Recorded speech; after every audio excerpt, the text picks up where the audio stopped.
Hello, and welcome back to another episode of Tea, Tentacles, and Talk, cozy conversations about LGBTQ plus romance. I'm your host, Chloe Archer, and today we have a fabulous roundtable of some of my author colleagues who are part of the Tinsel and Tentacles 2.0 Christmas series. So I'm going to have us go around and introduce ourselves. Does anybody want to start first today? I'll Okay, go. thank you. Get out of the way before my dasher gets here with my coffee. I am Mozzarus Scout. You guys can call me Moz. This is my very first holiday book that I wrote with my co-author Kat, who unfortunately could not be here today. Our story is called Yule Octopi My Heart. And it's a fun little tale about a kind of grumpy, antisocial, work at home baby witch who celebrates Yule. His family celebrates Christmas. And just in time for the holidays, a super adorable, bubbly alien crashes into his life and joins him for the holidays. Love it. Thank you. Any volunteers to go next? I'll go. Okay, Shaw. I'm Shaw Montgomery. I write my alien fun under MA Ennis, and my book in the series this year is a starts with at an office party.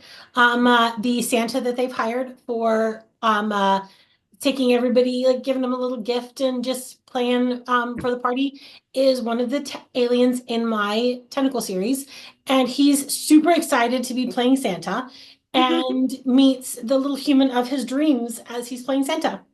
Aw.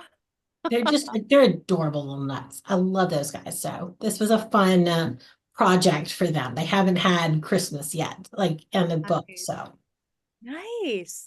I'm Vinni George. This is my second time on the podcast. I was around during the Fated Mates anthology in fall of 2023. I can't believe it's already been that long. And this is my first monster romance. I have never written a monster romance before, but I went with a Kraken this time. So we have the paperback. My book is Kringle and the Kraken, and I also went with a Grumpy Sunshine theme. So a grumpy Christmas tree farmer who is also a history professor and a secretly magical Kraken have to team up to save their town's ley line magic. And while they're doing all of that, they're also navigating all sorts of family chaos, family Christmas chaos, sea monster secrets, because the thing is that the town is being run by a mayor who wants to get all the humans out of the town. But in all of the other ley lines around the world, they live in harmony, the humans and the sea monsters.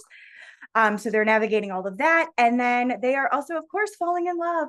So, and it's there's a Whoville moment, and there's I was kind of, if you took a Hallmark movie, dipped it in just a little bit of suspense, and then rolled it around in a bunch of glitter, you would end up with my book. Love it. Kiernan. Hey, I'm Kiernan Kelly. This is my second time in the Tinsel and Tentacle, and in this one, this is my retelling of Scrooge. My main character's name is Ebenezer Splooge, and he is an adult film star who specializes in holiday movies. He plays the buff Santa. And he absolutely hates it, and he has decided he's quitting the whole thing. Wants nothing to do with Christmas at all. And then he goes home, and what amazing thing happens? But an alien crash lands in his backyard. The alien's name is Gorge, and Gorge is enthralled by all things holiday. So now he needs to convince Splooge to stop hating the holidays and start loving not only the holidays but him. And they end up going back to Gorgeous Planet, which I thought was kind of cool. Nice. I just finished reading that one yesterday. I loved it. Thank you. All right, Casey. It's also my second time in the Tinsel and Tentacles. I actually went to the attic to grab the previous book from Oh, last year. nice. Yeah. I would never have thought that I would write a Christmas book, but then this opportunity popped up and it was like Christmas, tentacles. I just had to join and I'm really glad I did. And I wasn't sure how that's gonna go, but I loved it so much. I kind of figured out I want three books. There are three brothers and all three of them are gonna have a book. So Nice. this year is the middle brother's book and he studied he's from Greece and he studied in Germany for studied art in Germany. So after 5 years in Germany, he goes to New York. And we see him 4 years after that when his best friend and roommate from university visits him.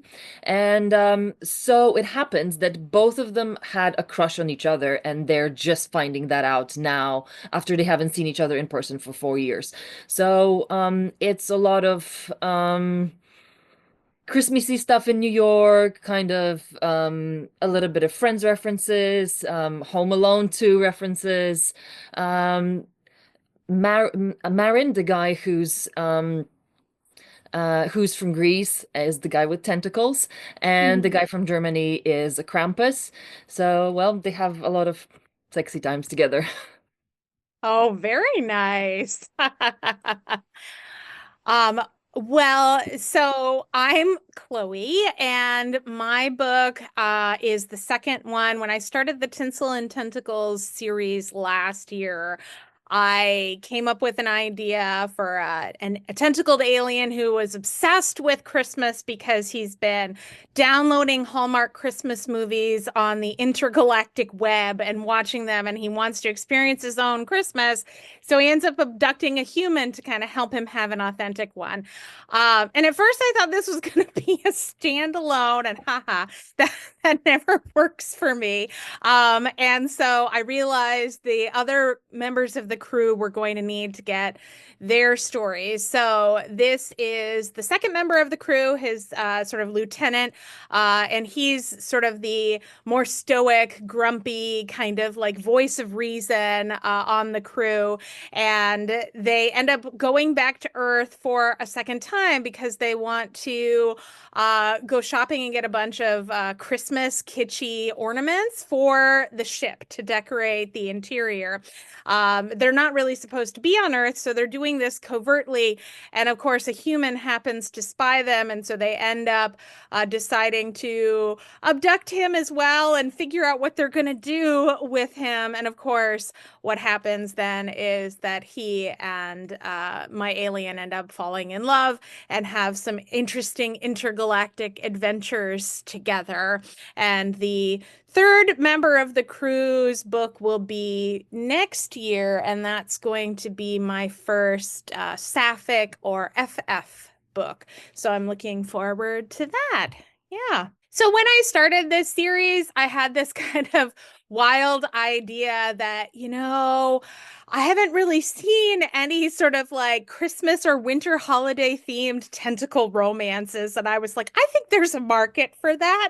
And so I'm really glad that like so many readers have been excited about it and so many authors were interested in being involved. Kind of, can you tell me a little bit about sort of what drew you to trying to write this, especially if you hadn't written anything like this before? Well, I'll take this one first. Okay. So, I have wanted to write a holiday book forever. My graveyard of works in progress are all holiday books.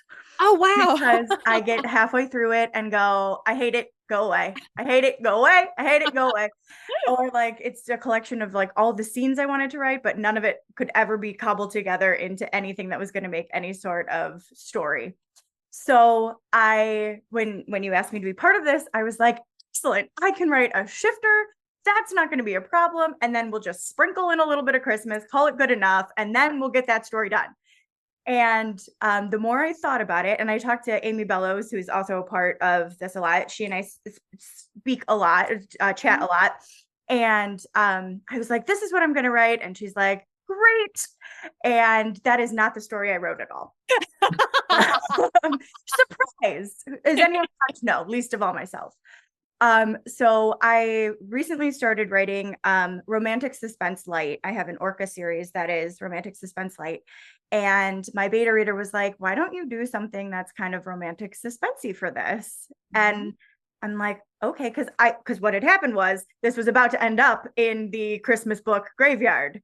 Because I was like, I'm not a holiday person.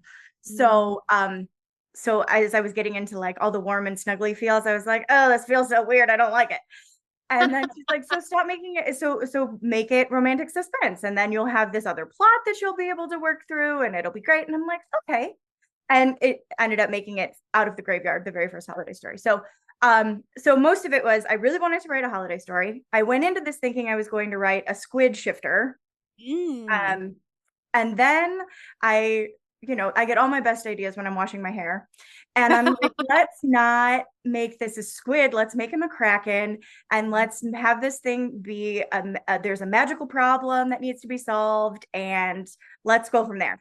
And so, yeah, it was just an opportunity to do something different and to finally get a holiday book out of the graveyard. So. Right. Well, I'm glad you were able to. That's awesome. It was there were days there. It was in early days. We're like, I don't know, stand up. But now that we've finally broken that seal, I feel confident that I'm going to be able to do another holiday book. Oh, good. I'm feeling good about it. Got one planned for next year. Yay. Oh. Well, I'm glad. Yeah. Well, Shaw, I'm going to have to ask you next because I have to comment on your super awesome mug. Like, that's amazing. Tell me more about your mug and how you got involved. It's actually, I live about 3 hours from Myrtle Beach, and there's a little town called Calabash that's just north, literally on the North Carolina-South Carolina border. And it's my happy place. My parents started taking us there before I could remember. I've been at the same restaurant there for my entire life. I've never tried any of the other restaurants in town. Just the one restaurant. And because it's a seafood town where they bring in the shrimp boats. So everybody who's local has their restaurant and that's the way you do shrimp or fish or whatever it is.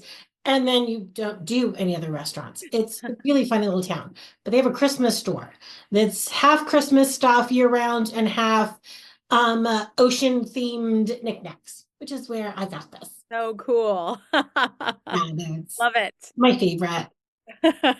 Yeah, no, I've been writing my aliens for a couple of years now, and they're just funny little things who absolutely love humans.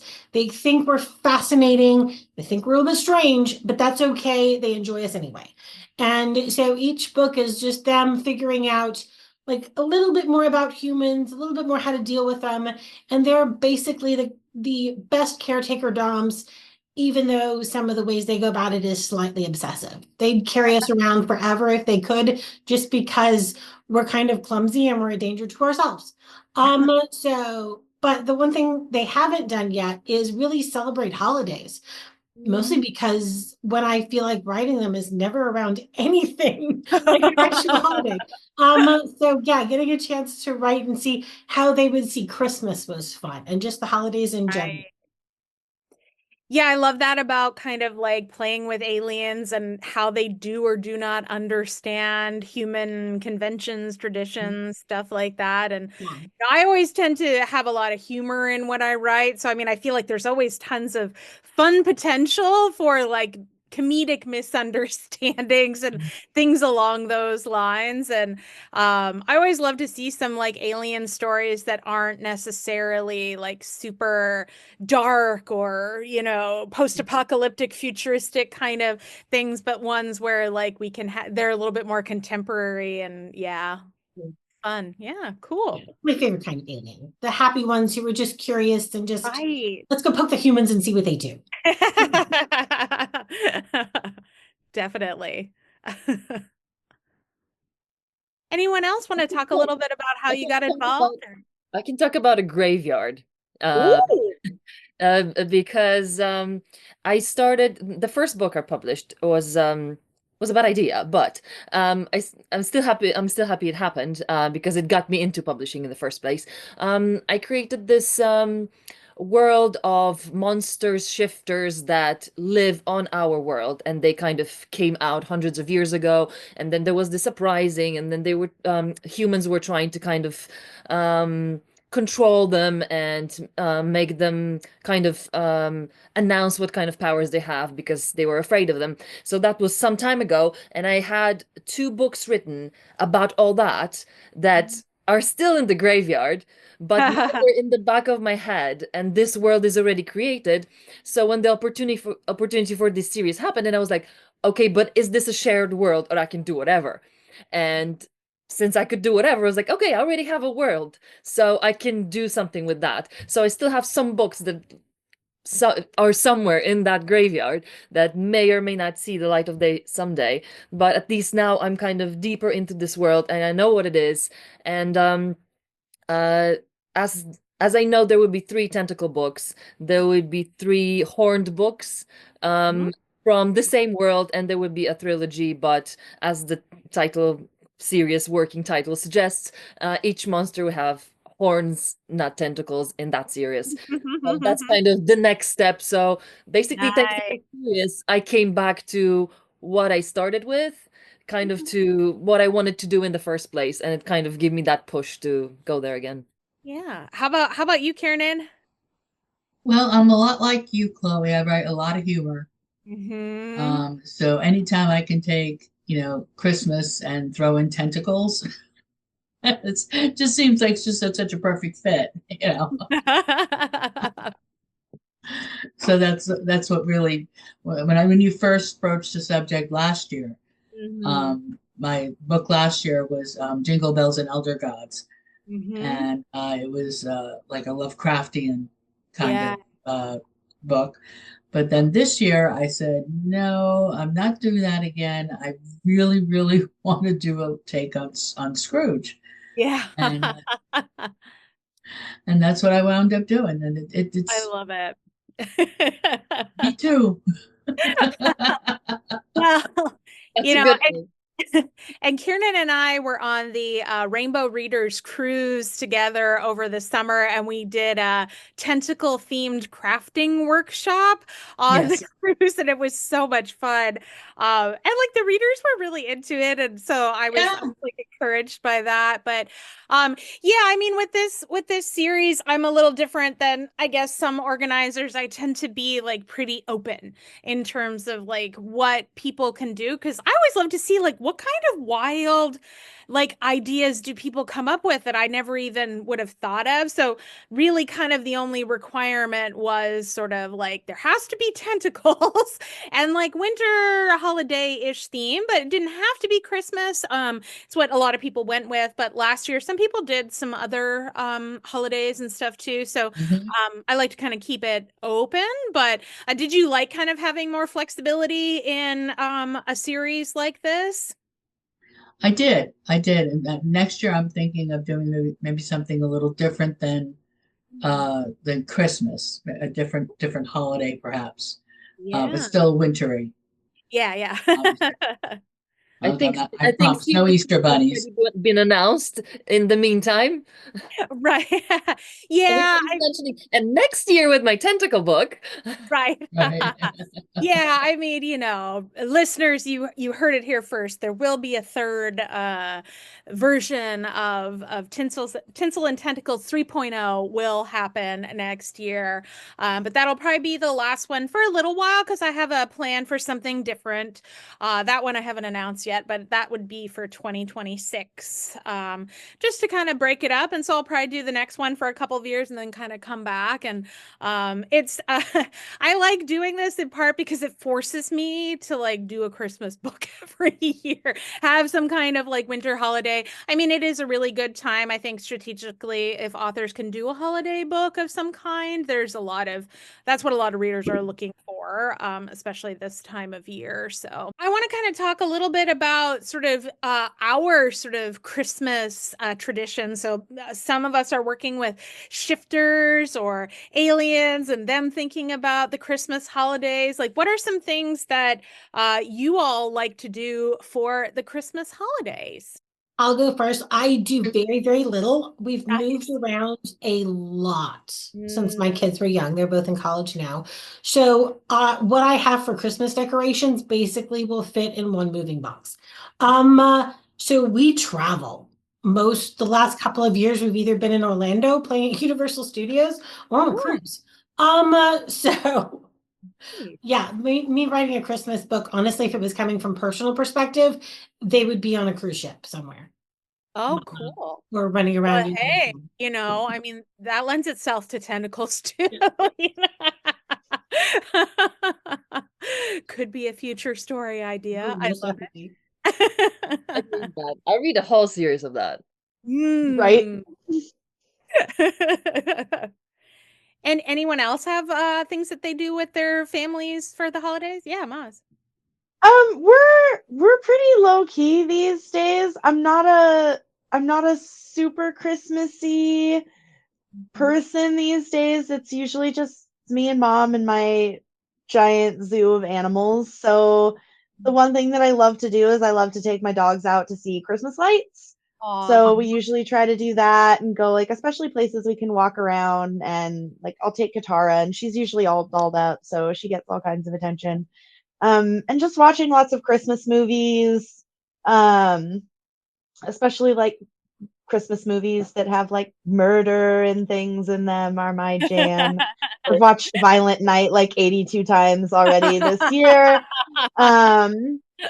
And just kind of hanging out. We usually just watch movies. We used to do like a big James Bond marathon in my family.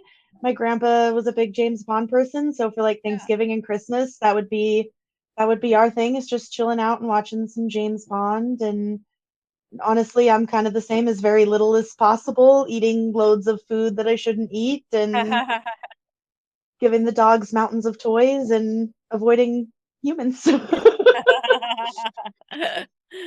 We're actually, my sister is on her way over shortly after. That's why I keep looking down at my phone, because even though I told her I'm on this thing for an hour, didn't listen. So we are baking Christmas cookies today, and I actually did all of my prep last night. So I mixed all of my cookies. They're on trays in the refrigerator, ready to go. But it's something ridiculous, like 480 cookies over 4 different varieties. And then she's doing 4 different varieties and has the same number of cookies. So we're going to be here all day. But it'll be fun. Feeding the whole neighborhood? So I was just gonna say, I was like, where are you, Vinny? I can be anywhere in, actually, in a day.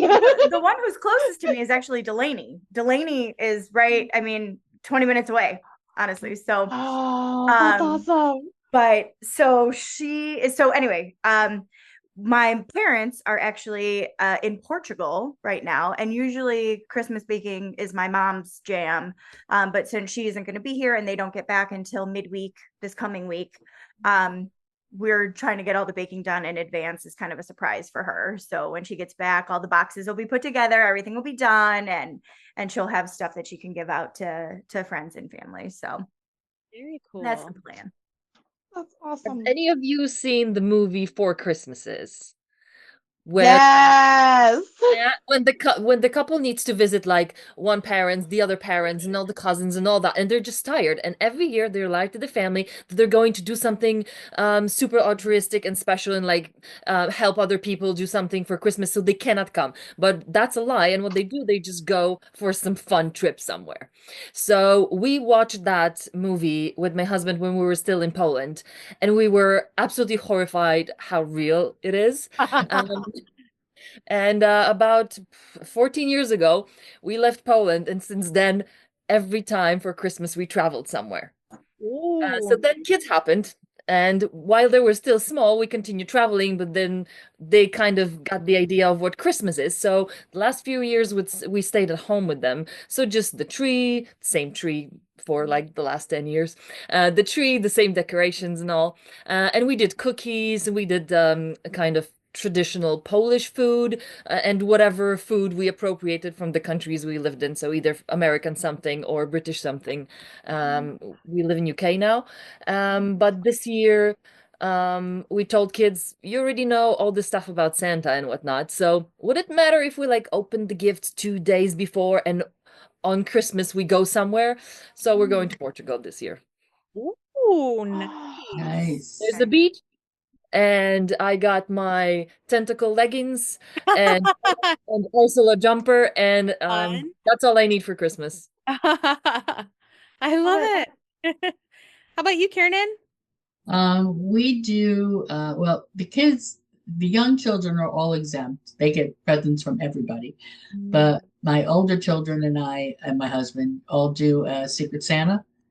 So we Oh, all put our names in a hat and we all pick one person, and that's the person that we buy for. that's cool. Because there's just too many of us. It gets expensive. So rather than buy a bajillion small gifts, we just buy one nice gift for whoever we happen to pick. And that's actually tomorrow. And then this year, my youngest son and his wife are expecting. So her baby shower is the 28th. So we'll be flying out on Christmas Eve to California. Oh, wow. To go for her baby shower, which I am throwing from cross country, mind you. Oh my gosh. Good luck. Hasn't this been fun? Yeah. Well, I like that you've still got your festive mood. You've got your great antlers going. I do. I have my antlers on. Yeah, my family is super spread out and in several different countries, actually. So we rarely can all get together at the same time for Christmas. This is like the first year I'm going to see some of them since I think before the pandemic, actually. So I'm going to Portland, Oregon this year. One of my brothers lives out there. He's You're gonna be so close to me, Chloe. Oh, really? Yeah, I'm about 6 hours away from Portland. Oh, yeah. I mean, I've been to Portland a few times, but it's gonna be from what I gather, cold and rainy, but not as cold as it is here in Minnesota right now. So I'll take that. But yeah, I don't know that we have a ton of traditions, but like watching certain Christmas movies, my dad, for whatever reason, he has to watch the National Lampoon's Christmas Vacation every year. Yep. Like that's one of my house too. Yes, yes. And like even one year my stepmom bought the little eggnog moose cups. Yes, we have them. We have the little moose cups. Yes, and we take them out every year and have spiked eggnog in them. Love it. Love it. Yep. So we've done that. And then like my younger siblings and I, because I've got like 5 siblings. So we often do like a Lord of the Rings marathon because the movies, like we used to go and watch them when they came out, and they would always come out around Christmas in the theaters.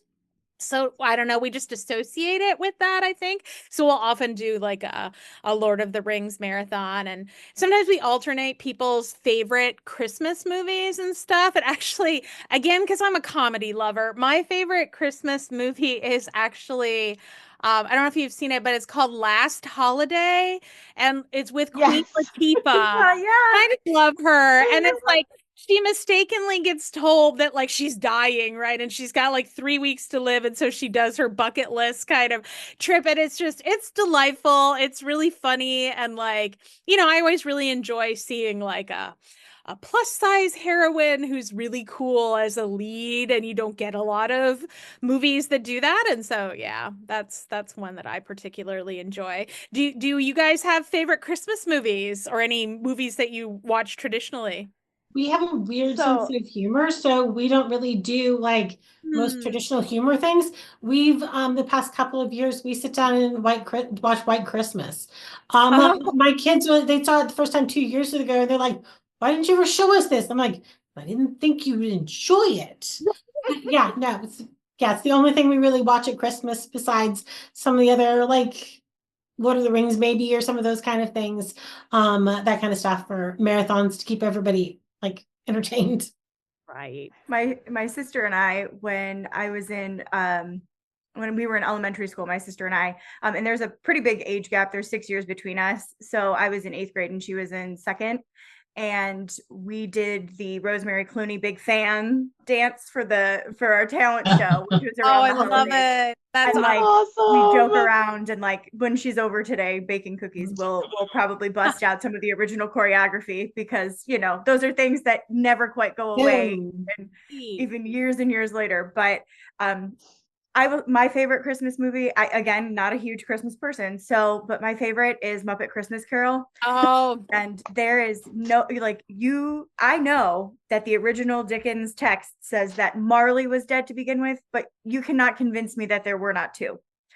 So like the Marleys were dead to begin with. Like every time I see it every time I see the original quote on anything, I'm like, that's wrong, patently wrong. There were two. Stettler and Waldorf, 100%. If they're not showing up in chains, it's not for me. So I have so many favorite movies. It will take an hour just to tell you all the I titles. know, me too. Yeah. So I won't do that. Scrooged is one of them with Bill Murray. I love that's that. a great one, Where they yeah. try, should I staple? Have you tried stapling the antlers onto the mice? I love that movie. Christmas Vacation is definitely a tradition in our house. And just like A Charlie Brown Christmas and It's a Wonderful Life, and it's just like all the classic A Christmas Story, just all classic movies are just definitely tradition. However, Die Hard and Die Hard 2 are the hills I will die on. Yeah. Yes. Those are my Christmas movies. I watch them every year, the first two. That's great. I love you, Kiernan. Yeah, those are my husband's kickoff movies, like Thanksgiving night. Yeah. Those get played, and he's like, all right, the season can begin now. We are ready. Right. Hans Gruber has fallen off of Nakatomi Tower. It is time to roll. Yep. It's really fun if you watch Love Actually and then Die Hard, because then Alan Rickman gets revenge for Love Actually. It's always fun. Die Hard is absolutely like the Christmas movie. That's actually how Kat and I plan to celebrate finishing You'll Occupy My Heart, is having our annual Die Hard watch. Love it. So for me, it's always Die Hard. It's always Jim Carrey's The Grinch. For me, is the ultimate Grinch. I've already watched it twice this year. My brother and I's favorite Christmas movie is, it's very like out there, is the movie, I don't know if any of you have seen it. It's called Trapped in Paradise. It's got baby Nicolas Cage, baby Dana Carvey, and baby John Lovitz. And it's three brothers who go to this little town of Paradise and they rob a bank on Christmas Eve. And it is so funny. It's one of those like off the wall movies that we watch every year. Nicolas Cage is a theme for me. The Family Man is another favorite Christmas movie that I've already watched. This year my mom and I'm a big David Hayden Jones fan, and I actually did a Hallmark. I'm not a Hallmark movie person. That's not my thing. But I subscribed to like a week of Hallmark, and we watched every David Hayden Jones Hallmark Christmas movie he'd ever done. And Lord of the Rings, it's great that you brought that. That was a family tradition for me and my older brother. We would go every year and see them in theaters. And I'm a huge Lord of the Rings fan, and Kat let me really nerd out with this book. And in You'll Occupy My Heart, Ozzy and Tuesday actually watched Lord of the Rings together, because he's introducing him to Earth movies and whatnot. And he's like, well, then you have to see Lord of the Rings. And so that's actually that's what they watched. So I love that. That's kind of one of everybody's Christmas movies. I love it. How about you, Casey? If we have time to watch Nightmare Before Christmas when it's Halloween time, then we do it then. But if we don't, then we watch it around Christmas, sometimes for Halloween and Christmas. And I've never been a big Christmas person, but my husband has. And it was kind of a tradition in Poland. Every year around Christmas, the general TV channel would play Home Alone. and Oh, yeah. everybody would watch it. So now it's kind of our tradition that we watch it with kids because we're not in Poland anymore. So at least we're watching this American movie as a Polish tradition. So we watch Home Alone and maybe Home Alone 2 as well. Nice. Oh, that's Those are so good. What about so I'm also always really interested about sort of like so Vinny mentioned cookies and stuff. Do you have special things that your family tends to eat for the holidays? And especially I'm guessing also from Poland, like what are some of the kinds of holiday time food traditions? We just a few days ago, my husband and I did a traditional Polish salad that looks absolutely awful, but tastes amazing. And Ooh. it's just a mix of everything in it. And then you add mayo and just mix the diced veggies and you just mix it. There's like eggs and potato and carrots and pickles and apple. So yeah, I know it sounds awful, but if you try it, it's actually really good. So this is like the ultimate Polish traditional thing, and I think this transcends the entirety of Poland because different regions have different kind of specific things, but I think this particular one is everywhere. So we just did Oh. one this year because we need to eat, because usually you try to do like a small ball, but once you start dicing stuff, it's usually like a huge one for 10 people. So now we need to finish eating it this week before we go on holiday. Wow, nice. Well, I lived in Germany for 4 years when I was newly married. And so for me, my adult frame of reference for what Christmas looks like is all the German food and the cakes and things like that that were just everywhere at that point. So for me, it's not Christmas until we've gone to either Aldi or Lidl, so I can get some of the German goodies that I love. So yeah, and when I was still married to my ex-husband, he's Army, we lived close enough to military bases all the time that I could go there. And because military bases have the best international food sections of Wow. any grocery store, because they're catering to basically all the spouses who wow. married into the military. So the best Asian food section, the best German food, British tea, like all kinds of different things. So yeah, I got spoiled with that kind of stuff. Wow, I didn't know that. That's really interesting. I am from a big Italian family, so Ooh. it is basically all the food everywhere that you can think of will be on one table on Christmas. They don't have just one meal. They have courses. It starts with an antipasta and it goes all the way up to dessert, and it's just it's an incredibly obscene amount of food. Wow. Yeah, I'm Italian too. My real maiden name is Valentino. So very, very Italian. And our big thing is cannelloni. We always made the cannelloni the day after Christmas, the fresh pasta. Like we'd be rolling it out in sheets, long sheets across the entire dining room table. And then we would eat it for Christmas Day. And then since the pandemic, since we don't get together as a big group anymore, we don't do it as much. But my sister and I this year decided that we were going to make it as a lasagna because it's a little bit easier than rolling all the tubes. So we have that ready. It's ready to go. Again, my mom doesn't know, so it's going to be her big surprise for Christmas Eve. As an Italian, did you ever do the seven fishes on Christmas Eve? Yes. So this is a strange thing. So my dad is Italian. He actually came to the United States when he was 6. And my mom is everything but Italian. So we always divided the holidays. So we would go over to my maternal grandmother's on Christmas Eve and we would do the traditional, prime rib and broccoli and, that kind of very more American Christmas. And then Christmas Day, we would go to my Italian grandparents' house. But until like so crazy, I was probably 30 and I'm going to be 40 in January. Before I found out that when we didn't go to my Italian grandparents' house on Christmas Eve, we missed Feast of the Seven Fishes for my entire life. Oh, Yeah. I had no idea. I had absolutely no idea. And so then one of my cousins was like, "Oh yeah, you missed And I never really put together why there was bacalao in the refrigerator the next. I never put it together until I was like, oh my God, that makes so much sense. Like now I get it. I'm actually making bacalao today for my husband because it is his favorite holiday salad. And usually you make that for New Year's, but because we're not going to be here for New Year's, I'm making it for him for today. Oh, Yeah. He's the only one who eats it. I don't even like to look at it, but yeah. That's why it was always left in the refrigerator. yeah.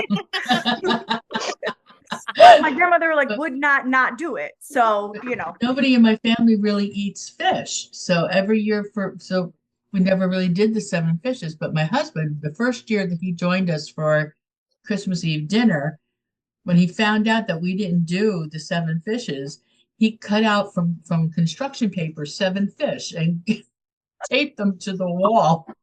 That's so awesome. we would have the 7 fishes. That's awesome. We did, my brother and I did decide a couple years ago when we were hosting Christmas Eve at my parents' that we were going to do the 7 fish, but we did it our own way. We did not make bacalao. Nope, no thank you. But we did a bunch of other stuff, and we did end up doing the 7 fish, and then we kind of have let that die. So like at my house, I host Christmas Eve now at my house. And we'll do some things, like I'll do a crab dip, and we'll do mussels, and we'll have obviously shrimp cocktail, and so we do like 3.5 fishes. How about you, Maz? We used to do like a big huge meal for the last 4 years. I've been vegetarian, vegan as much as possible. And so that's really changed what Christmas dinner looks like for us, because it's all about the side dishes now and pie and whatever other various dessert. And since it ends up being just me and my mom for the most part, this year I think we actually get to go see my brother. He moved. He used to live in Seattle. So like 7 hours was a little bit of a drive for Christmas dinner and then to turn around and come home. So we may go down and try to do dinner, but we usually just do like green bean casserole, mashed potatoes, dressing. For Thanksgiving this year, I like fried up some tofu, like fried chicken. But honestly, in the past, when it's just me and my mom, like half the time we spend all day being like, oh, we should really get started on dinner. We should really get going on dinner. And then all of a sudden it's like, we could just have like pasta or cereal or a cheeseburger and we could call it good. Like it's not uncommon for us to just skip it and then do it a couple days later. Yeah, I have long been like the lone vegetarian in a family of like major carnivores for since I was like a teenager, essentially. So yeah, the side dishes were usually where I would be found, like give me some mashed potatoes and that kind of thing. Yes. But my dad's side of the family is all British, so I do have a love for like, oh my God, like you could seduce me with a good Yorkshire pudding, right? Like I do have a love for that. And like sticky toffee pudding is like something I will like just always adore. But yeah, nothing too fancy. But then my parents, like, they got divorced when I was a kid, and my dad eventually remarried my stepmom. She's from Indiana. And I was mystified when I first had Christmas dinner with the Indianians, because like it's all these weird casseroles. Like, oh, there's like a corn casserole and like and it was just like one, and then like they would call these things salads, but they had like either like Cool Whip in or a lot of mayo, right? So it's like I'm like they were just like it was like I was a stranger in a strange land. I was like, I have never even seen, let alone heard of any of these things before. What is happening? Don't you live in the land of hot dish? Like I do, I yes. kind of feel like, but I'm not originally from here. all right, fair, I didn't grow up in the Midwest. I moved here. I've been here now about 14 years, but I moved here for my day job when I finished my graduate degree. And so I came here and like I've been here 14 years and like I'll have new Minnesotans who will meet me. And within like 2 minutes of talking with me, they're like, "Oh, you're not from around here." Like they know. I mean, sometimes they can just look at my outfit, like my sparkly gingerbread, earrings, and they'll be like, "Oh yeah, you're not from here." But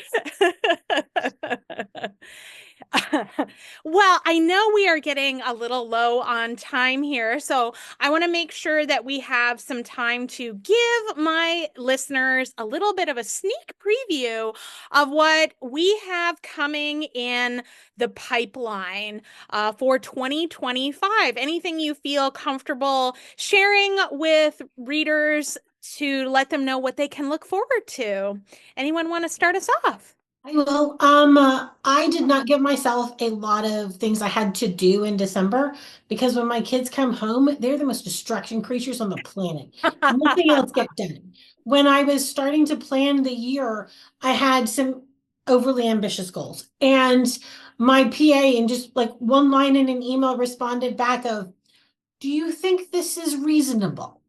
And she said, "You asked me to make sure I pointed out you don't get anything done when your kids are home." And I'm like, "Oh, yeah." So I technically do not have a single thing that I have an editing date for or even a deadline in December.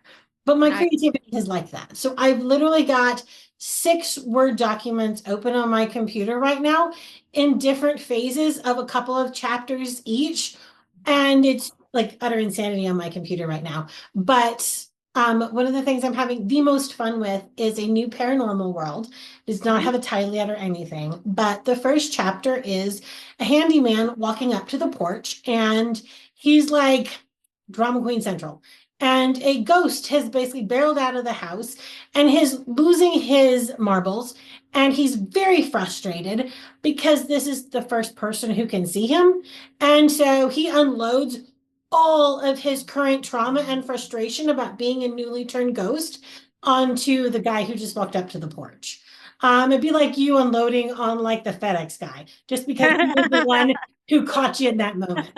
And the handyman is the most laid back. We have no idea why he's so calm with it. No idea why he's not reacting like appropriately. But in his head, he's got the best commentary of, "Damn it, I always fall for the drama queens." So he just knows himself.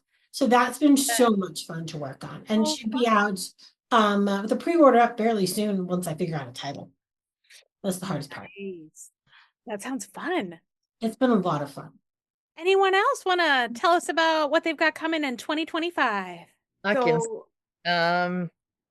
I've been trying to plan it easier than this year because it's been a bit of a struggle.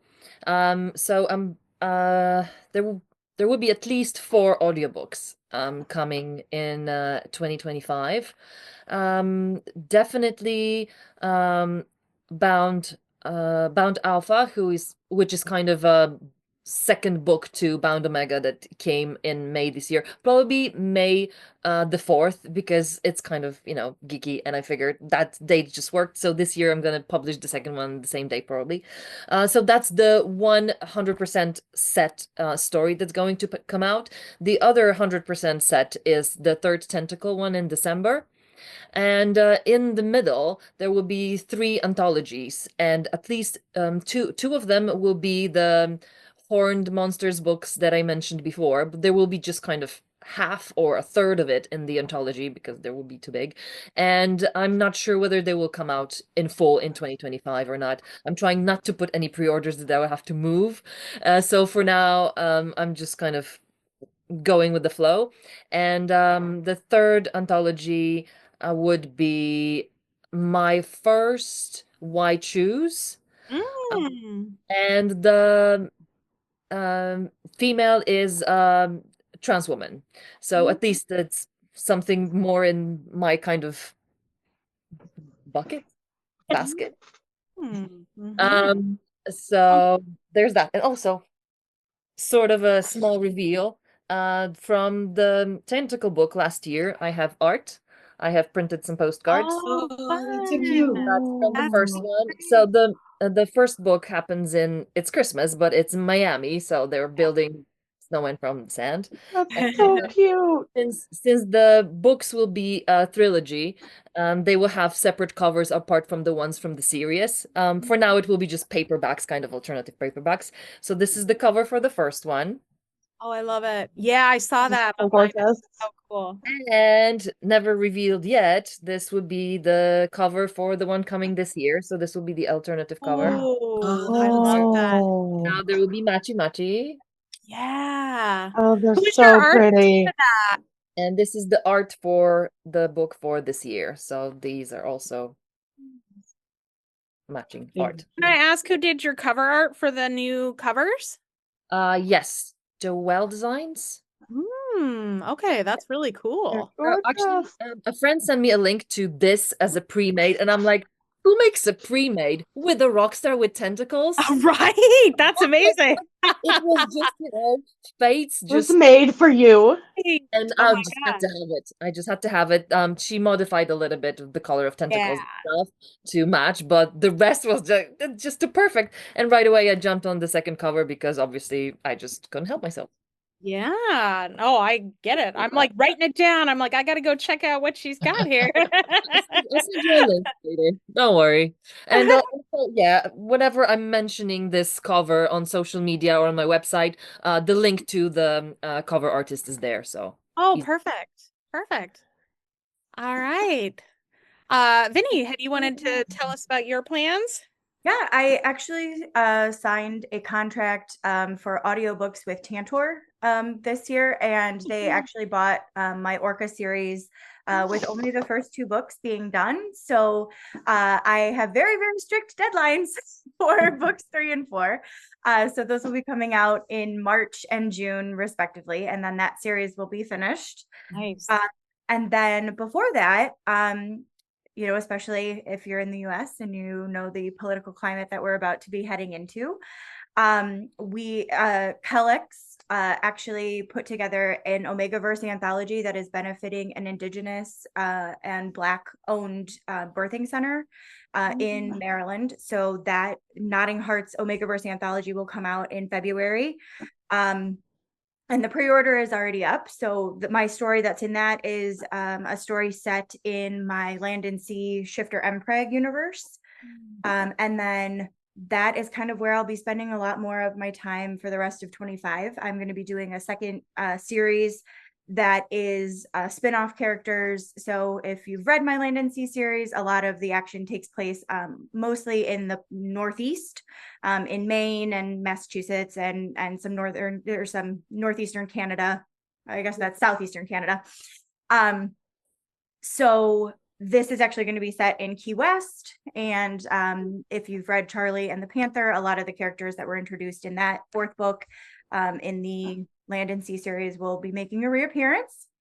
And then that will kind of carry me through the majority of 2025. I'm hoping for 4 or 5 releases for next year. And then super exciting, I am going to 8 different signing events this year. Whoa. 2 of which are in the UK. I'll be at Shimmer, and then I'll also be at Rare London. I'll see it. I know we're travel buddies, and for those signings, they will be signing and website exclusives. I am doing Jonah and the Narwhal and Land and Sea series special editions that will be foil stamped. Really, really gorgeous. My cover designer has done an amazing job, and I like sitting on these is maybe the hardest thing I've ever had to do because I am so excited about them. But I'll give you a little sneak peek. If you're at all familiar with the Penguin Classics that came out, that were the cloth bound, that were like, if you laid them all out, they were kind of color coordinated and like you could lay them all out in a rainbow. But they all had the stamped covers that were sort of an abstract background that was reminiscent of what the story was about. That is kind of the theming that we've gone with, but the colors are very bright and I'm super excited. I can't wait to release those. So those will be event exclusives and then website direct. And yeah, and then I also have some very spicy NSFW art being done for the Orca series. So very excited to send that out as well. And yeah, lots of artsy things happening over in the George world this year. So awesome. All right, how about Moz and then Kiernan? So I also am trying to take things a little bit easier next year. This year was a little rough and a lot of deadlines are very stressful to me because writing is my second job. So Kat and I are trying to do things a little bit more low key. We have a couple of projects together in the works that we're hoping to get out this year. For me, solo, my very first solo short story was published in the new edition of Oh Deadly Night this year. And I'm hoping to spend some more time doing some solo stuff this year. I have a short story that will be coming out for Read the Rainbow that is going to be very fun, kind of a fluffy monster romance. I'm kind of hoping to use it as like a backdoor pilot, if you will, to a series that I want to write about famous like celebrities who are actually monsters. And so this first story is called An Interspecies Love and is about a kid going to Comic-Con, not a kid, a guy going to Comic-Con to see his favorite celebrity and who plays a werewolf on TV and turns out to be one in real life. And I also have, because I can't do a lot of fluffies, not usually my jam. I usually like a little bit darker, so I have a fun serial killer story that I'm hoping to get out this year about a weatherman who is a serial killer and chooses. Yes, my dad actually gave me the entire plot. He calls me one day and he's like, I have a plot for a story. Don't know if it'll work for what you do. And it's basically about a weather guy whose his like gimmick on TV is throwing darts to predict the weather. And he does the same thing at home with names of his victims. And all of the names have something to do with weather. So, you know, somebody with the last name Winters, somebody with the name Summer. And he gave me like this whole plot. And I was like, oh yeah, I can make that gay. Like throw in a little, and he's like, I think some neighborhood guys should be trying to figure it out. Like, you know, internet sleuths. And so I'm hoping for like a little bit like kind of like Hannibal Will vibes there. A little bit darker, very, very fun, little bit manic. And I'm also going to dive into my first puppy play story this year. This should be pretty fun. It will come out in October. And other than that, we're kind of trying to just chill. I have 2 different signings so far this year. I will be at Read the Rainbow and Monsterotica, both in April and May out around Baltimore. And just kind of see what else the rest of the year, where the wind takes me. I also have like, I think it was Shaw that said they have like 6 different documents open right now. And that's me. I have like, depending on the mood, I keep just bouncing back and forth. Yep. Right. I hear that. How about you, Kiernan? Oh gosh. I just finished my very first serial killer thriller horror novel that is totally not me. So excited. No, I don't usually write that dark. This was so creepy that the betas that I gave it to read the first couple of chapters couldn't read the first couple of chapters. So I take that as a compliment. I'm buying this book right now, Kiernan. It's called The Sunshine Surgeon, and it's actually going in through a developmental edit, and then I'm hoping to shop it around. We'll see what happens with that. I'm writing the 3rd book in the Mad About the Hatter series. A sequel to Seti's Heart. I'm got a sprinkling of charity anthologies that I'm doing. I've supposedly, I believe, have some sort of tentacle thing coming. Um, and I'll be at Coastal Magic in February, and I'll be on the Rainbow Cruise again this summer. Fun. I will also be at Dragon Con Ooh. this year. And where else? I might be doing Multiverse again in November. Very cool. So busy year. Yeah, yeah. I mean, I think like several people have said I'm trying to take 2025 a little bit more chill. I have decided to stop doing Amazon pre-orders. It's a little bit too much stress, and sometimes life, I've discovered, throws curveballs you're not expecting, and I just their policies around trying to change or cancel have just like added to stress and anxiety that I don't really need. So my plan for 2025 is I will only be doing pre-orders on my web store for a limited early kind of access, and I won't be setting any of those until I have a draft written, essentially. So they'll be on my web store for probably about 2 weeks, and then it'll go to Amazon KU. But I'm kind of shifting to doing that for a variety of different reasons, but also just if for some reason I have to cancel or change the pre-order, makes my life so much easier and less stressful. And with aging parents and various issues, it's just sort of like I need to give myself a little bit of that buffer. But I can say, well, my Tinsel and Tentacles book, "'Tis the Season for Tentacles," came out yesterday, Friday the 13th. And I just got the audio proof of my Fortune Favors the Fae book, Siren in the Rain, from Joel Leslie, like the other day. So I have to start proofing that. So that will be coming out really soon. And then the Gargoyle and the Romance Writer audiobook, Podium, it's ready. They told me the pre-order will be up sometime this month or in January, and then will be coming out in March. I'm not sure why they're doing such a long pre-order, but that's their legal right. Um, and then books that are definitely coming out in 2025 for me. The first one will be, I know a lot of people have been waiting on this for a while because I had to cancel the pre-order this year, but Tentacular Tales #4, All You Need Is Alien Love, will be coming out. That's the first one that'll be out in 2024. And Greg is on board to narrate that for me as well. So the audio will come out.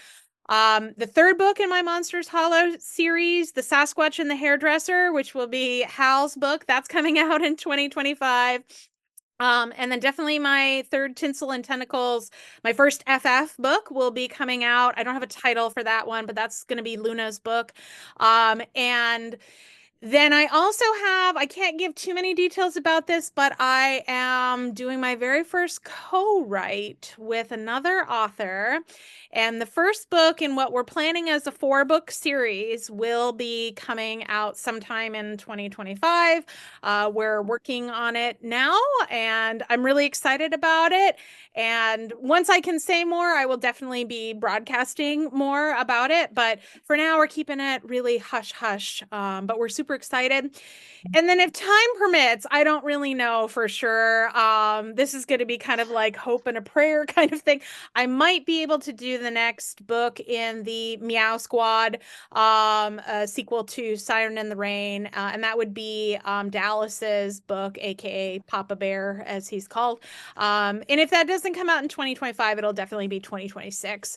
But yeah, lots in the pipeline, and I'll probably do audio for this 'Tis the Season for Tentacles will come out in audio next Christmas as well. So I like to keep trying to do audio while I can. I know I've got a lot of people who really want that, and I'm trying to make sure I can have accessibility to as many people as possible, but it is costly, and so it's about juggling a whole bunch of different things. So yeah, and then I'm going to be at Shimmer and Rare in the UK over the summer as well. Those are kind of going to be my big signing events. I may be at GRL. I did put in the interest form because they're doing it a little differently this year, and I'm not really sure where that's going to go. But my parents live in Arizona, so Scottsdale's like, it's kind of like I can double dip a little bit if they accept me for that. So those are kind of the plans. But well, there's so much for readers to anticipate and look forward to just from our fabulous little cohort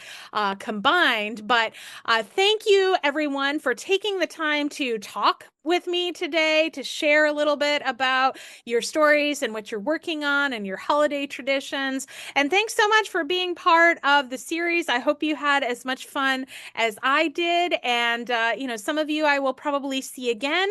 And, I'll probably be doing some kind of multi-author Christmas thing for a while. So I may hit folks up periodically to see, hey, I'm doing this thing. You want to come along? So, so you can keep an eye out for that. But I hope you all have a wonderful holiday season, and we'll say goodbye to our listeners here. Thanks so much for tuning in, everyone. Awesome. Thank you, Chloe. Thank you. Everyone.